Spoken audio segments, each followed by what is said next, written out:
Hi, guys, and welcome to the first episode of On the Topic of, a series in which I aim to discuss games, a game, things in gaming, or just something that I find remotely interesting.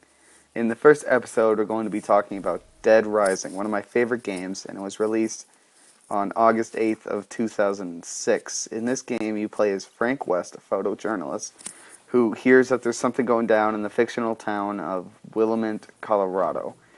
And on his helicopter ride in, he sees that there's apparently riots, and I say that in quotations, going on.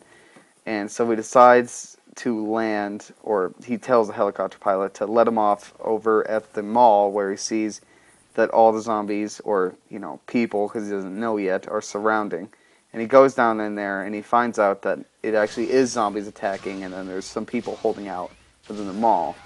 And of course that all goes south, and then a character named Brad tells everyone to run to the safe house, and Frank ends up making it with pretty much all the other survivors dead or dying. And from there, you meet another girl named Jessie, and Brad and Jessie are kind of the two big other main characters of this game, along with some other supporting cast. And you find out that they're two secret agents eventually.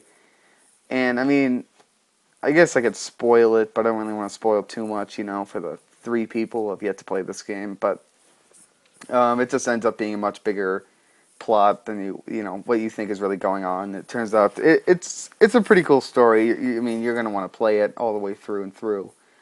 But yeah, it's pretty fun, and that's kind of enough about that, I guess. One of the biggest things about this game is its time limit, which a lot of people don't like, and I can understand why. Personally, I love the time limit. I don't know why I like it. It's kind of hard to explain. It's kind of like the feeling of being rushed and having to go do something, and it can encourage other playthroughs, stuff like that. I just kind of like it. I like the idea. It was a new thing at the time, and they're still using it in all the other new games that they make today. So I like that aspect. Another reason that people can hate this is the saving system, and I mean, even I don't like the saving system. You always have to save at a bathroom. And of course, bathrooms are the most inconvenient place because you can not have saved for like the past 5 hours, either forgetting or just running around. Oh, I don't need to save, and then of course you'll just die somehow randomly, or you'll have one block of health left, and you're gonna want to make it to a bathroom, but you'll die on the way there. And man, it can be very frustrating when you die at some points. But I mean, if you're on top of saving and pretty good about it, it's really not that big of a deal, but it still kind of sucks even to this day. Even with the time limit, this game is still free roam, and you can run around picking up a bunch of different weapons, and the weapons will eventually break, which isn't really a big deal because you can always just leave an area, go back, and find the same weapon. And some things have infinite weapon spawners, so you can just keep picking up a certain weapon that you like. Um, it's that type of thing. You can just run around killing zombies. You don't have to even do the story if you don't want. You can just let the time run out for it, and then you can just keep playing after that.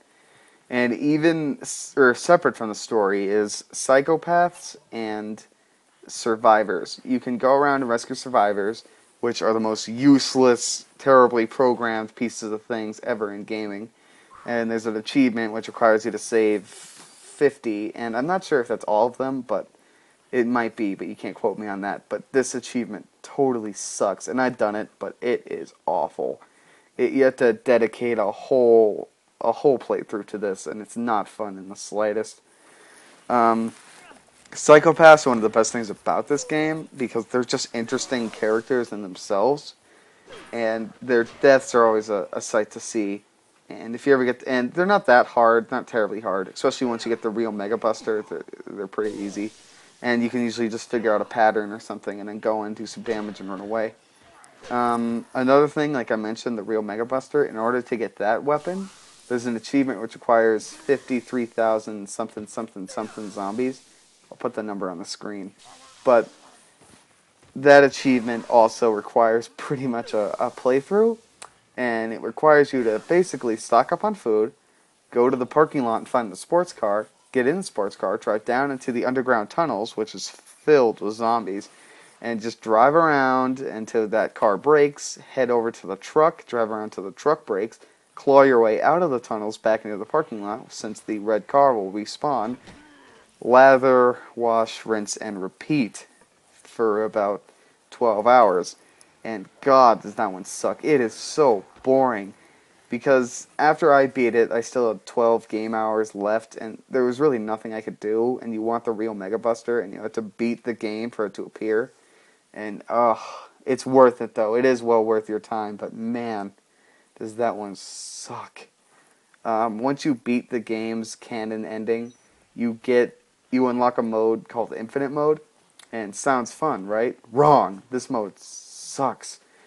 Pretty much, you're all excited for it because like, ooh, Infinite Mode, and it's kind of like that. You have unlimited time, but your health will slowly deplete throughout the whole game, or within the duration of your alive time in Infinite Mode. So you have unlimited time, but your health will slowly go down. It's like a survival mode. And you can kill other survivors that are roaming around to get other food because they drop like a kind of like a bonus box that spews out food and stuff and weapons but food that you normally find, it won't respawn once you try and find it again. So let's say you find like an infinite orange juice dispenser within the normal game with an infinite mode that won't have infinite orange juice. It'll just have like two that you can run and pick up, and once you come back into that area, the orange juice is not back. So pretty much you'll inevitably die in this game. Or mode, rather. You can also dress Frank up in different clothing and stuff. As you can see, I have the Willamette jacket on, which you get for the Transceiver achievement, another terrible one. And I think I have gray hair for some odd reason. Don't really know why. But it's little things like that that I really like about this game. And you can do attacks with Frank, like just melee attacks, stuff like that. And as you level up, you can unlock more attacks to the zombie walk that you get at level 50, which everyone finds is useless because you walk at the speed of smell whenever using it. And I know I may sound cynical when talking about this game, but I really do like this game. But what really gets me about this game is pretty much just all the little detail. And I don't know, I kind of grew up with this game. This is one of the first games that I really got into back when I was in like ninth grade. I really got into this game, and I just played it forever. I don't know why I liked it so much either. I really couldn't tell you. It really interested me, and it has good atmosphere and all that stuff. So if you're a gamer and you want to get into this series, I would start with the first one, but if you just kind of want to try it, I would, again, start with the first one, but if you can't find it or have tried it and don't like the first one, definitely go over to Dead Rising Off the Record, which is the latest installment of the series, and it's basically Frank West and Chuck Green's story, so it's like Dead Rising 2, the director's cut. And it's not the canon story for the second game, but to me it's the best control, and just they clean up everything. And the saving is a lot easier because there's autosave now, and it's just technically it's a lot better. So definitely start there, I would go, or the first one. Second one's not that bad. They're all good, but if you want to get into it, I would start with the newest one, Off the Record. But yeah, that just about does it. That's kind of all I have to say. This is one of my favorite games of all time. And guys, let me know down in the comments what you think of this series, if you liked what I did with it, if you don't like it, if you want to suggest any topics, do that too. So just let me know down in the comments what you think. I might do this again, maybe for like the second Dead Rising, and kind of talk about that and its spin-offs. So just let me know.